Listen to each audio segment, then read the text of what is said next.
अनुविता channel में आप सभी का स्वागत है। आज का हमारा जो टॉपिक है वो है मुहावरा। अपनी बातों को कहने का अलग अलग ढंग होता है सबका, लेकिन जब हम हिंदी व्याकरण की बात करते हैं तो हम अपने वाक्यों को दो तरह से कहते हैं। एक होता है साधारण तरह से और दूसरा होता है विशेष ढंग से। तो ये जो मुहावरा है, मुहावरा जो है वो अपने शब्दों को, अपने वाक्यों को विशेष ढंग से कहने का एक तरीका है। अगर जब हम इसका परिभाषा देखते हैं, कोई भी ऐसा वाक्यांश जो अपने साधारण अर्थ को छोड़कर किसी विशेष अर्थ को व्यक्त करता है, उसे मुहावरा कहते हैं। यदि हम कुछ लिख रहे हैं, जैसे हम कोई कहानी लिख रहे हैं, कहानी लिखते समय अगर हम उसमें मुहावरों का प्रयोग करते हैं या निबंध लिखते समय हम उसमें मुहावरों का प्रयोग करते हैं, कहावतों का प्रयोग करते हैं, तो वो हमारे जो लिखने की जो शैली है वो और भी रोचक हो जाती है, और भी इंटरेस्टिंग हो जाती है, लोगों के ध्यान को अपनी तरफ खींचने वाली हो जाती है। अर्थात जो मुहावरा है ये हमारे लेखन को और भी रोचक, प्रभावशाली बनाने का कार्य करता है। अक्सर बच्चों को एग्जाम में आता है कि मुहावरों का अर्थ लिखकर वाक्यों में प्रयोग करो। मुहावरे जो है वो अलग अलग ढंग से लिखे जाते हैं। जैसे कि साधारण वाक्य एक मैं बोलती हूँ और उसी में अगर मैं मुहावरे का प्रयोग करके बोलती हूँ तो वाक्य देखिए कितना सुंदर हो जाता है। जैसे मैंने एक वाक्य बोला कि सीता को बहुत भूख लगी है। अगर इसी में मुझे मुहावरा प्रयोग करके मुझे बोलना है तो सीता के पेट में चूहे कूद रहे हैं। अब जो दूसरा वाक्य है जिसको कि मैंने मुहावरे के द्वारा व्यक्त किया है, वो वाक्य देखिए कितना अच्छा, कितना सुंदर लग रहा है।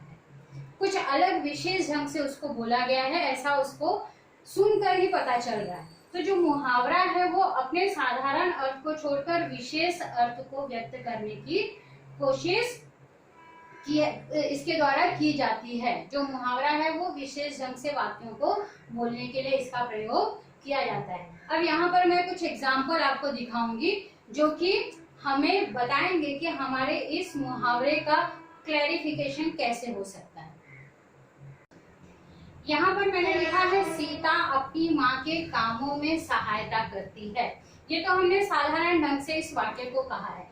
अगर इसको मुझे विशेष ढंग से कहना है या मुहावरे का प्रयोग करके इस वाक्य को कहना है तो मैं इसको किस तरह से कहूंगी? सीता अपनी माँ के कामों में हाथ बटाती है। अब यहाँ पर हाथ बटाना और सहायता करना दोनों का अर्थ एक ही है, लेकिन इस अर्थ को व्यक्त करने के लिए हमने इस वाक्य को अलग ढंग से कहा और इस वाक्य को अलग ढंग से। तो इसका अर्थ यही हुआ कि जो मुहावरा है वो किसी भी वाक्य को विशेष ढंग से कहने का एक माध्यम है।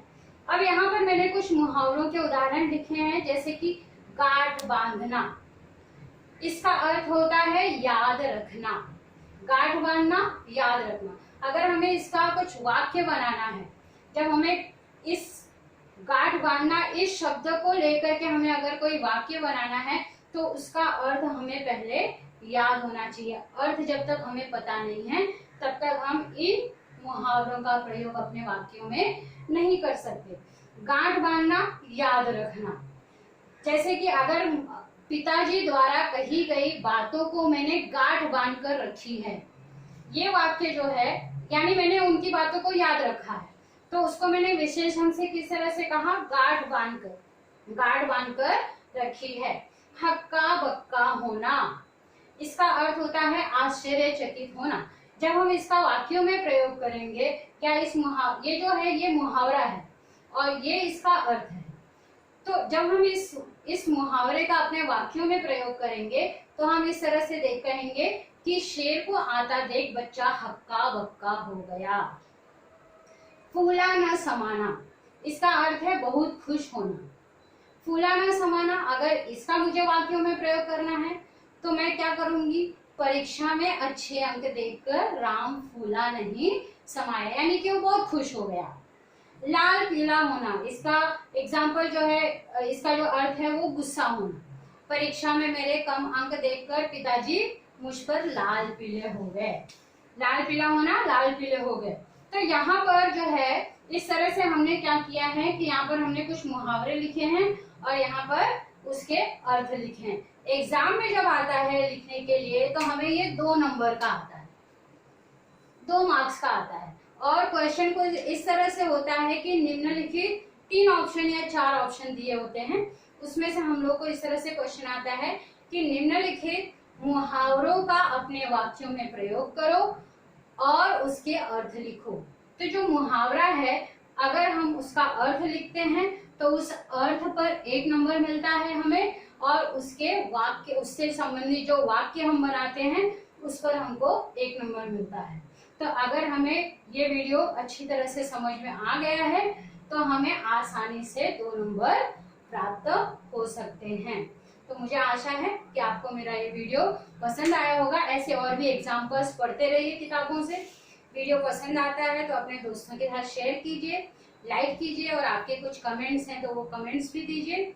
मिलते हैं अगले वीडियो में, तब तक के लिए धन्यवाद।